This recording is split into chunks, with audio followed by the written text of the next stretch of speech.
Piers Morgan clearly came in ready to challenge Dan Bilzerian, but the exchange got much darker than a normal tough interview. Very quickly, it stopped being a debate about Israel, war, or media framing and turned into a barrage of sweeping claims about Jewish people, history, and power. By the time Morgan was openly calling it antisemitism to Bilzerian's face, the whole conversation had become less about who won and more about how far Bilzerian was willing to push it on camera. Before we get into it, subscribe if you like sharp breakdowns of major interview clashes, and tell me in the comments where you're watching from. All right, let's get into the part where Morgan tries to pin Bilzerian down right away. You went on a Patrick Bet-Davis podcast, he's a friend of this show. You said the Jews killed JFK and that Israel wanted October the 7th to happen so that they, Israel, had a reason to take the land. Let's just discuss those two things. What do you mean the Jews killed JFK? So I believe that was an Israeli Mossad operation, and they've committed multiple false flag attacks. I mean, the USS Liberty, you've got the Levin affair. I mean, so they've got a history of doing this, and I don't think it's crazy to think that they were involved in that assassination, and that's the reason that Trump didn't want to, release those files. And I think clearly it had to be embarrassing. Otherwise, why wouldn't he want to release it? And that's the only thing that I could think of that would be embarrassing, because everybody from that time is pretty much dead by now. So it would make sense. I mean, they wanted to cut off, it's now AIPAC, but the Zionist, organization that was doing all the funding that should have been registered as a foreign entity. And, he wanted to register them under FARA. He wanted to, take away their ability to have nukes. And, they didn't like that. So I believe that they killed JFK. But just to be clear, I mean, you have absolutely no evidence that any Jews killed JFK, do you? Nothing. Well, I mean, that's not true. I mean, Jack Rubenstein, that was the person that killed the supposed Patsy Lee Harvey Oswald. I mean, he was a Jewish mob guy. And, there's been numerous documentaries tying the, Jewish mafia, the CIA. I mean, I wasn't there, but everything that I've seen evidence-wise points to Israel. Really? And they're doing it in Epstein Island. They did it in Epstein Island. I mean, Yeah, but here's the problem I have with this. You say everything you've seen, right? It just seems to me like you see a lot of conspiracy theory stuff. I've read a lot about the JFK assassination. There is zero evidence that any Jews killed John F. Kennedy. Zero. Unless you want to go off into some mad conspiracy theory rabbit hole. I say to you that you make these big statements and you have a huge following of people, many of whom will think, well, wow, if Dan Bilzerian says it, maybe it's true. And that way, I would argue, this is how a lot of conspiracy theory stuff in the end gets propagated and promoted to the detriment of society. Because people like you who are very smart, there's no question of that, and very successful, and made a lot of money being very successful. I'm just curious why you want to be so inflammatory without actually having any evidence. And as you say, to just sit back and say, well, I wasn't there. Well, I wasn't there. Obviously, I wasn't even born. But I know that there's no credible evidence that Jewish people killed JFK. And yet you just say it as a fact, as if somehow we should just believe this. Morgan's opening move is pretty simple. Go straight to the most explosive claim and make Bilzerian defend it immediately. No warm-up, no soft entry, no attempt to circle around it. That matters because it tells you Morgan already knows the center of gravity of the interview is not policy, not Gaza, not diplomacy. It is whether Bilzerian will openly own these claims once he's challenged face-to-face.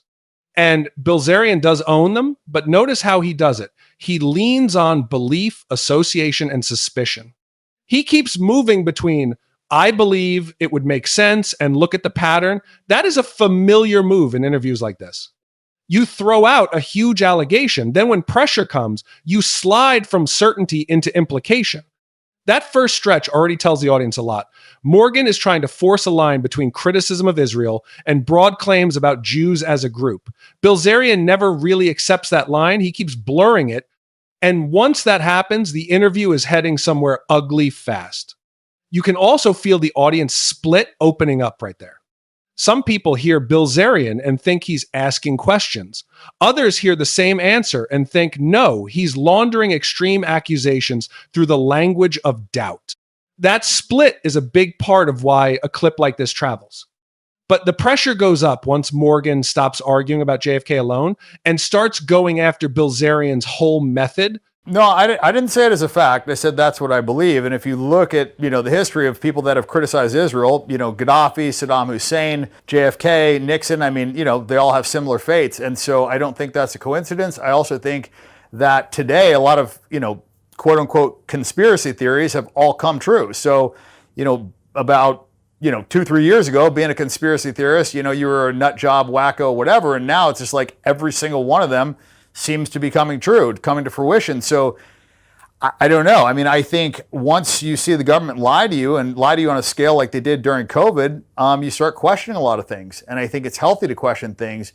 And I think one of the big reasons why I've marched down this path so far is because once I started questioning Israel and once I started speaking out against Israel, I saw the ramifications and I saw the pushback. And the side of right is usually never the side that's silencing people.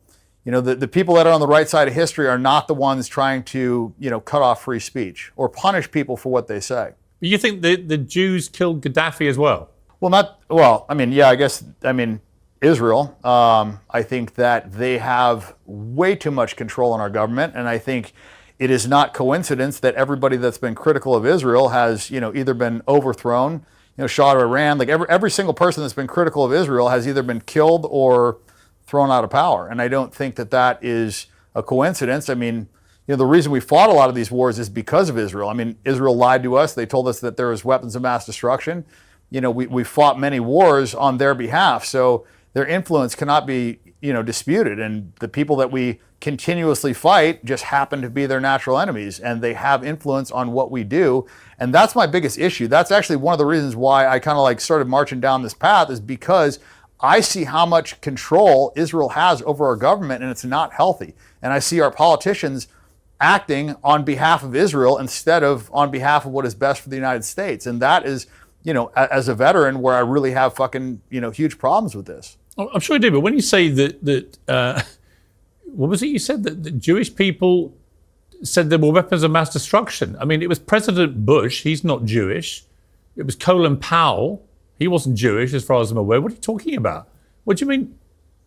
Well, you're talking about 0.2% of the population. So obviously every single person in there is not Jewish, but it is benefiting Jewish interests, and we are operating on behalf of Israel. That's what I'm saying. I'm not saying all of our politicians are Jewish, obviously, but what I am saying is that Israel has dirt and blackmail on our politicians. That's the only way to explain why they put the interests of Israel above our countries. And you see that. Look, I truly believe that Epstein Island was a Mossad operation, and they have dirt on our politicians, and they've done plenty of these, and that is why they control our country. Explain it out. Why else would our country be doing everything in Israel's benefit to our own detriment? Israel doesn't do anything for us. Why would we be doing that? But we know why America, and the UK for that matter, Tony Blair, because I spoke to him about it at length at the time, we know why they went to war with Saddam Hussein in 2003. They went because they believed he had weapons of mass destruction. They were the ones who argued it. None of the senior people that argued it for America or the UK, in terms of Tony Blair, George Bush, Colin Powell, were Jewish. This idea that somehow Israel was orchestrating that war, I think, is completely nonsensical. My brother fought in that war for the British Army. He wasn't ordered into that war by Israel. It was a decision taken by George Bush and Tony Blair. It just seems to me that when people have accused you, if they have, of being anti-Semitic, this is the reason why. It's because you look everywhere for a reason to blame Israel for absolutely everything, even when there's no evidence that it was Israel involved in the actual orders that were taken.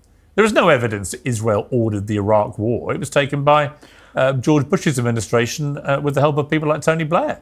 Morgan's tactic here is not only to call the claims false, he is trying to define Bilzerian's whole worldview as a machine that turns suspicion into certainty.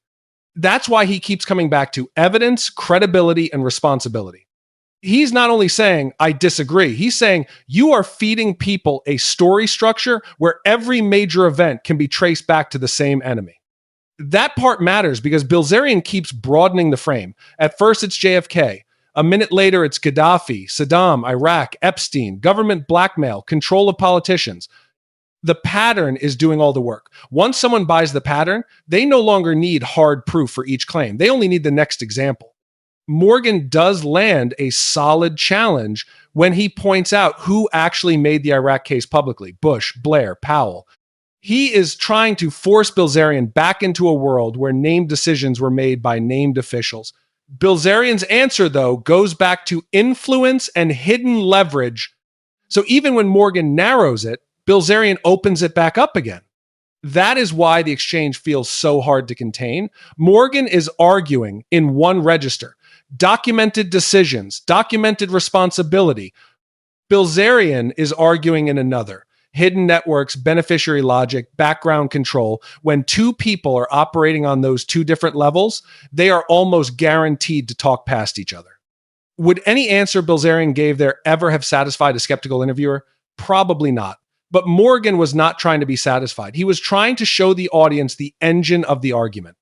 After that, the interview takes an even sharper turn once the Holocaust comes into it. Well, we went there because Netanyahu testified in front of Congress that they had weapons of mass destruction, which was a total lie, and it was a lie to benefit Israel because that was an enemy of Israel. So what I'm saying is they're the beneficiary of what we are doing, and it's not in the best interest of the United States. So clearly they've got control over our politicians. Yeah, to be clear again, though, I'm not saying our politicians are Jewish. I'm saying our politicians are doing what they're telling them to do. Right. Well, that's slightly different to what you did say. And you said on Patrick Bet-David's podcast as well, they play the victim card so effing much about Jewish people. I mean, do you not understand why Jewish people might feel a sense of victimhood, given that 6 million of them were killed in World War II by a genocidal monster in the Holocaust? Do you not understand why that might make Jewish people feel that, yes, they have indeed been victims? Yeah, I mean, that figure's been revised, but you know, I believe that Jewish supremacy is the greatest threat to America, and I think it's the greatest threat to the world today. I truly believe that. What do you mean the figure's been revised? What do you mean? Well, they said that it was 4 million that died in Auschwitz, and then they said it was down to 1 million, so they've revised the figure. Well, how many people? How many people do you think were killed in the Holocaust? 271,000 that died in Auschwitz. How many do you think were killed in the Holocaust? I don't know, but I would bet my entire net worth that it was under 6 million. Again, I simply ask you, Dan, what's the motivation for making claims like that? What do you stand to gain by trying to diminish what happened in World War II? I'm just answering your question. I mean, I'm a gambler, so if I think that something is a low probability, then I would bet on it. And I don't know for a fact, but the evidence all says that it was less than 6 million. I mean, just the mathematics don't work. Like, you can't cremate that many bodies. Like, the whole gas chamber thing, it's a very ineffective way to kill people. So when people have researched this and they've done the due diligence, they said it's mathematically impossible. You see, I'm sorry, but I just find that unbelievably offensive, and I'm not even Jewish. Up to that point, someone could still try to frame the interview as a wild geopolitical argument. Once Bilzerian starts questioning Holocaust numbers, that frame gets blown apart. At that stage, Morgan is no longer dealing with controversial foreign policy talk. He is dealing with rhetoric that sits right next to one of the oldest forms of anti-Semitic revisionism. And Morgan seems to know that in real time. You can hear the register shift. He sounds less like a combative host chasing a guest and more like someone drawing a red line. The interview stops feeling like a clash of perspectives and starts feeling like Morgan is documenting just how far Bilzerian is prepared to go. Bilzerian, for his part, does not back off. He doubles down with betting language, math language, and the posture of the guy who thinks he is saying the thing other people are too scared to say. That posture is a big reason clips like this spread online. It gives supporters the feeling of forbidden truth-telling, even when the claims are reckless or flat out false. And once a guest gets to that point on air, the host has a choice. Do you shut it down? Do you keep pushing? Morgan keeps pushing. You can argue about whether that gives the guest more room, sure. But from a television standpoint, Morgan is clearly making a calculation. Let the audience see the full shape of the argument, not a softened version of it. That section is where a lot of viewers will decide the whole interview. not because it is the loudest moment, but because it strips away any ambiguity about where the conversation has gone. From there, Bilzerian goes even wider, and Morgan stops treating it as a policy fight at all. Again, there is clear evidence that 6 million people, almost predominantly Jewish, were killed in the Holocaust. 12 million were killed by the Nazis in total. They were a genocidal monstrosity of the Nazis who wanted to eliminate the Jewish people. And they tried extremely hard to do that. You said 12 million were killed? The Nazis killed 12 million people in World War II. 6 million were killed in You said 12? 6 million were killed in the Holocaust. Or do you not believe that either? Okay. I mean, Jews have killed far more Christians. Well, Jews have killed far more. Let's just accept the 6 million figure. Jews have killed far more Christians than that. I mean, it's not even close. If you look at the Bolshevik genocide, you look at the Holodomor, I mean, they've killed way more Christians. I mean, they basically invented the genocide. So, they deny the Armenian genocide. Israel denies that. They've lobbied the U.S. to deny that. I'm Armenian. They killed half of my people. So, and I'm not offended by that. If somebody questions that, it's not some crazy thing. I mean, Israel denies the Armenian Holocaust. Okay. It sounds to me, Dan, like you do actually hate Jewish people. No, I believe that Jewish supremacy is the greatest threat to the world today. I look at what they're doing in the media. They're pushing this transgender nonsense. I mean, and they did it in Germany. The first transgender clinic was opened by a Jewish guy. And I don't like this perversion pushed on our children. I don't like the fact that 9-year-olds are reading about homosexual acts. I don't like that drag queens are reading them in schools. I don't like that Kamala Harris wants to pay for sex changes in prison so that men can turn into women and women can turn into men. And I don't like the fact that he's putting in, men into women's prisons, male rapists into women's prisons because they identify as women. I mean, it's just nonsense. I don't like, men beating up women in boxing and sports. I think it's all nonsense. And I think it's leading to a degradation of moral fiber. And if left unchecked, I think it's going to ruin the world. But again, you're blaming Jewish people. Why? Because they're pushing this. What do you mean they're pushing it? What are you talking about? Well, I mean, they're controlling the media. I mean, the DEI is being pushed by BlackRock. BlackRock's execs are all Jewish. You look at where this is coming from. It's not a surprise. Dan, all the Disney execs are Jewish. Dan, they're pushing it on children. Right? Do you accept, Dan, that you are just blatantly anti-Semitic? Look, I have an issue with that term. I mean, I think the real Semites are the Palestinians. I mean, the DNA tests that they've done on the Israelis that are living over there, they're Eastern European Ashkenazi Jews. I don't even think they're actual Semites. They don't have ancient Hebrew DNA, which is why DNA testing is illegal in Israel. I mean, you're literally denying their existence now. I mean, you are just a brazen anti-Semite, aren't you? You hate Jewish people. You hate Israel. You hate the state of Israel, its government, everything about it. You're blaming them. You blame them in this interview for literally absolutely everything. When you say, well, I think most of the problems today is caused by Jewish supremacy. I believe that. This is the stretch where Morgan has basically heard enough and starts naming the thing directly. He is no longer asking whether Bilzerian's claims are supported. He is asking whether Bilzerian accepts the label that follows from them. And honestly, that was unavoidable by this point. Once Bilzerian is blaming Jews collectively for media manipulation, cultural decline, government influence, war, and wider social change, the interview is not sitting in the territory of normal criticism of a state anymore. It has crossed into group blame, full stop. What makes the segment hit so hard is that Bilzerian does not even try to narrow the claim. He expands it. He piles on more and more areas of modern life and ties them back to the same target. That is why Morgan sounds almost stunned at times. He is watching the guest remove his own guardrails in real time. From a performance angle, Morgan's strongest move there is clarity. He stops dancing around it. He says, in effect, this is what it sounds like, and that's how people will hear it. That directness gives the audience a frame for the rest of the interview. There is another layer too. A lot of viral political interviews are built on ambiguity. People argue afterward about whether a line was crossed. Bilzerian makes that much harder because he keeps saying the quiet part louder. The vagueness drops away, and the pattern becomes explicit. At that stage, the whole thing turns into a test of how long he will keep owning the rhetoric under pressure. And the final run of the interview may be the most revealing because Morgan gives him repeated chances to pull back. I'm honestly gobsmacked that you would say all this publicly, given what a high profile you have. Yeah, I mean, it is not a it's not a popular opinion for somebody that, you know, cares about money and cares about, you know, not being canceled. I mean, that's the problem, is you can say whatever you want against Muslims. You can be, you know, super anti-Muslim. You can talk about them and nobody cares. But if you say anything about Jewish people, you get canceled. They, you know, look what they did to Kanye. I mean, so why are they such a protected class? Let me ask you that. I don't think they are. I think they're a class that get targeted by people like you, and indeed by Kanye, who spewed horrible anti-Semitic nonsense.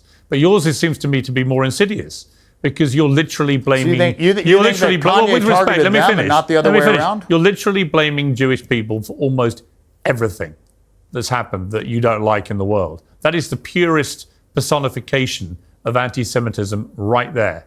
That's what it is. Well, when you have a religion that promotes supremacy, when you have a religion that says that you are better than other people, and when you have a religion that says it's okay to steal from other people as long as they're not Jewish, when you have a religion that says it's okay to rape people that aren't Jewish, when you have a religion that talks about having sex with, you know, kids that are under 3 years old, when you have a religion that promotes these things and promotes supremacy, I think you're going to have problems. And you see that in Israel. Israel is a manifestation of that religion. And I think that religion is, you know, it's terrible. I don't believe in white supremacy. I don't believe in Jewish supremacy. I don't believe in supremacy at all. And right now, I think you have massive Jewish supremacy. You sound like a Nazi. I mean, why do you say that? That's literally what Nazis would have said in World War II. They would have literally articulated their hatred of Jewish people and the reasons why in exactly the way you've just done. I don't have a hatred for Jewish people. You do? I don't like a religion that says that they're better than other people. And what's that? Well, you do. You obviously do. It's blatant. No one watching this will draw any other conclusion. I'm staggered about how brazen you've been. Well, yeah, I mean, I don't like it when people think they're better than other people. And you see that in Israel, and they're acting like that, and they're treating Palestinians like second-class citizens. They're treating them like subhuman beasts, and it sells that in their Talmud. So it says if you are not a Jew, that you are basically subhuman. And I don't think that Judaism and Christianity go hand in hand. I mean, they believe that Jesus is in hell burning in human shit, and they believe the Virgin Mary is a whore. So I don't think those are two religions that really intersect very well.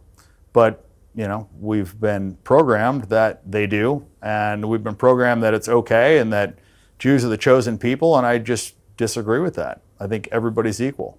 Do you even comprehend how this interview is going to play out when it airs? Yeah, I'm sure it'll be bad. But, you know, my opinion is not politically correct, but I believe that is the truth. You're living in Qatar now. Well, that's where I'm at right now. I'm not living here, but visiting. Right. Is it the case that you feel safer to spew this kind of stuff from Qatar than you would spewing it in the United States?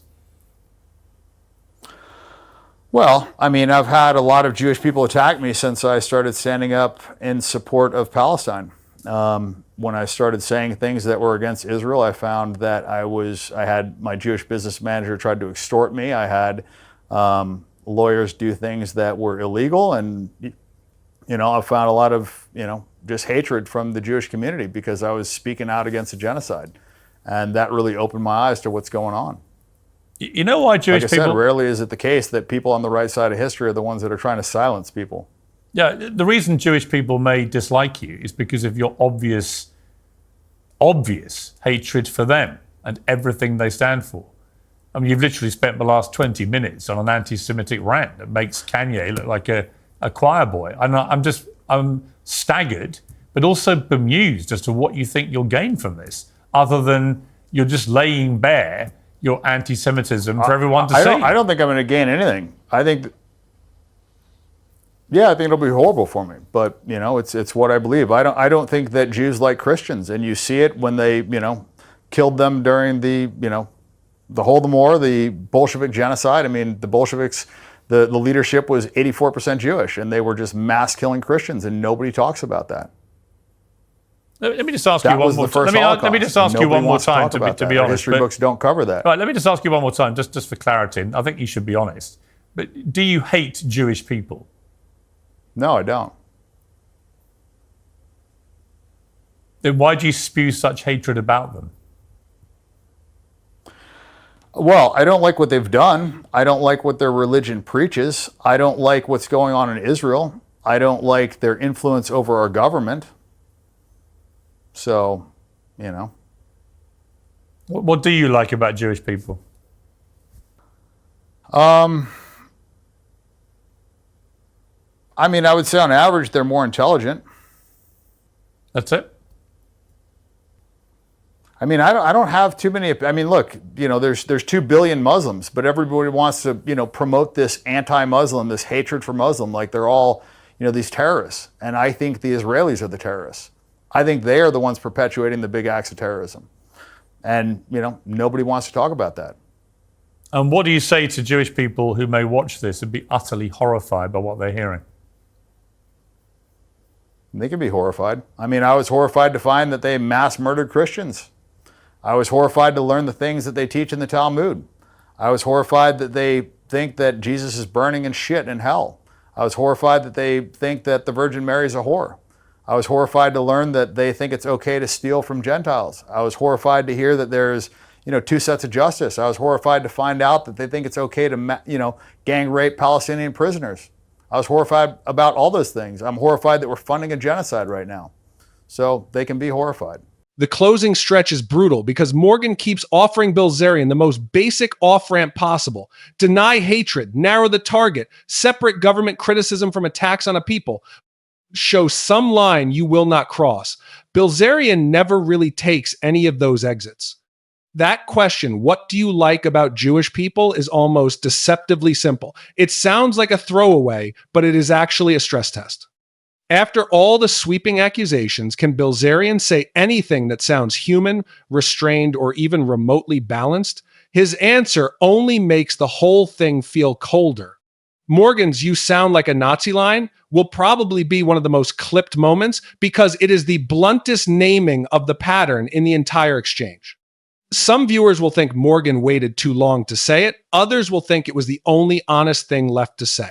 Either way, once that line lands, the interview is no longer about debate tactics. It is about exposure. Bilzerian also frames himself as someone willing to pay a price for speaking truth. That is another reason the clip will circulate. People who already agree with him will hear martyrdom. People who do not will hear a man refusing every chance to stop digging. Same footage, 2 completely different emotional readings. For me, the key point is not that Morgan destroyed him in some flashy debate bro way. The deeper point is that Morgan kept Bilzerian talking long enough for the audience to hear the full worldview without any polish on it. And once you hear that worldview in one unbroken run, the labels Bilzerian complains about stop looking invented. That leaves the bigger question hanging over the whole exchange. The real weight of this interview comes from how quickly it moved from anger at Israel into all-encompassing claims about Jews, power, media, history, and culture. That shift is the whole story. A lot of people try to hide inside the gap between criticizing a government and attacking a people. Bilzerian did not hide inside it for very long. He kept stepping over it. Morgan's job in that chair was not to outshout him. It was to keep pressing until the audience could judge the argument for itself. And by the end, the exchange felt less like a confrontation over Middle East politics and more like a public record of a guest saying exactly how far his beliefs go. That is why the clip is likely to stick. Not because it was clever, not because it was smooth, because it was revealing. Morgan pushed, Bilzerian did not retreat, and the result was a conversation that left very little room for confusion about the tone, the message, or the ideology underneath it. Subscribe for more breakdowns like this and drop your take in the comments. At what point did you think the interview crossed from heated argument into something much darker?